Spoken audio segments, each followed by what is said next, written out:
أعوذ بالله من الشيطان الرجيم بسم الله الرحمن الرحيم سورة الأنعام آية number 68. وَإِذَا رَأَيْتَ الَّذِينَ يَخُوضُونَ فِي آيَاتِنَا فَأَعْرِضْ عَنْهُمْ حَتَّى يَخُوضُوا فِي حَدِيثٍ غَيْرِهِ ۚ وَإِمَّا يُنسِيَنَّكَ الشَّيْطَانُ فَلَا تَقْعُدْ بَعْدَ الذِّكْرَىٰ مَعَ الْقَوْمِ الظَّالِمِينَ۔ اور جب تم دیکھو لوگوں کو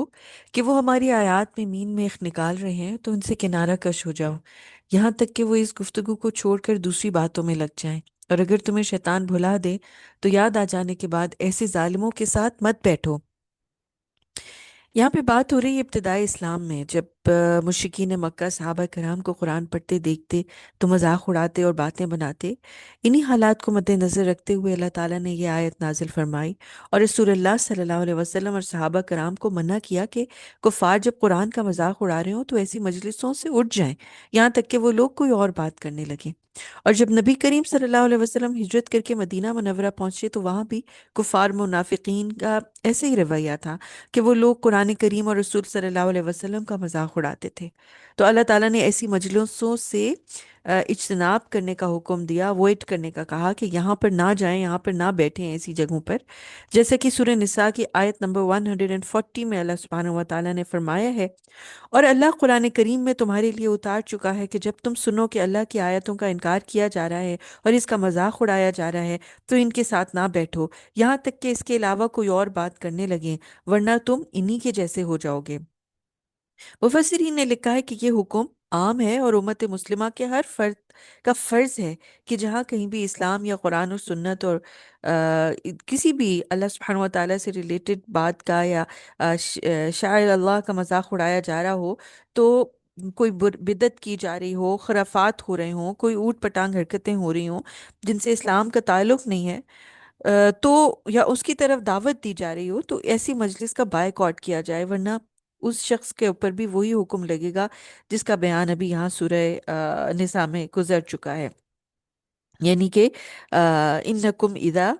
مثلہم، کہ تم بھی ان کی مانند ہو جاؤ گے۔ یعنی کہ جن لوگوں کی، بیکاز یہ بڑا ہی کامن بات ہے کہ a man is known by the company he keeps، ایک انسان جو اس کے دوست احباب ہیں، جن کے ساتھ وہ اٹھتا بیٹھتا ہے، جو ان کے کام ہوتے ہیں، جو ان کی مشغولیت ہوتی ہے، تو اسی سے جانا چاہتا ہے۔ اگر ایک انسان کے بڑے قریبی دوست سارے جو ہے وہ ان کو شراب نوشی یا ڈرگز کی عادت ہو تو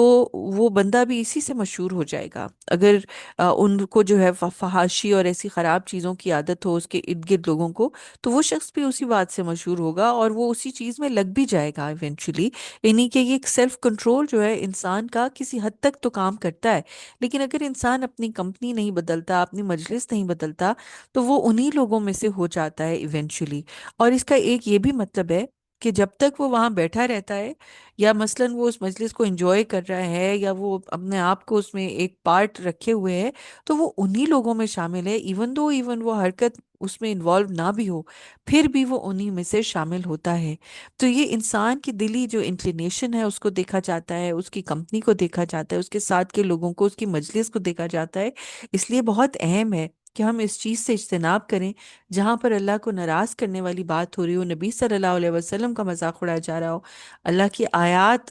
ان کے خلاف باتیں کی جا رہی ہوں، اس جگہ سے جو ہے وہ انسان اس کو اوائڈ کرے اور وہاں سے رکا رہے۔